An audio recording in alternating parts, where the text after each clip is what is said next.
Tagna ng kampo ng 2 Division undisputed champion na Oya Inoue ang tatlong laban nito para sa taong 2025 na kung saan pagkatapos ng laban nito ngayong December 24 kontra Sam Goodman ay magkakaroon pa ito ng dalawa pang laban sa super bantamweight bago tuluyang umakyat ng divisyon sa featherweight. Ganun pa man ay tikom pa rin ang mga bibig ng kampo nitong sina Oya Inoue kung sino ang dalawang nasabing fighters na makakaharap pa nitong si Inoue sa 122 Division. Atin ang naunang naibalita na desidido ang bilyonaryong si Chavit Singson na may kasa ang mga laban nitong si Casimero kontra kanila Luis Neri at Naoya Inoue na kung saan ay handa pa itong mamuhunan ng bilyon upang magmaterialize lamang ang nasabing mga laban.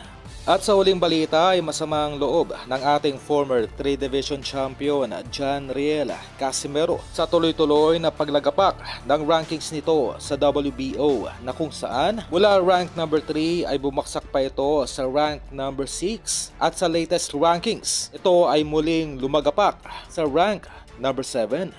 Ganun pa man, ayon kay Chavit, ang mga ito ay pagsubok lamang para kay Casimero at inihambing pa ng nasabing bilyonaryo ang mga pinagdaanan nitong trahedya noon na kung saan ay ginawan rin nito ang mga kaliwat kanang demolition job at assassination na kung saan inamin nitong si Chavit na minsan na pala itong namatay at nai-revive lamang sa tulong ng mga doktor. Namatay na ako. Flat.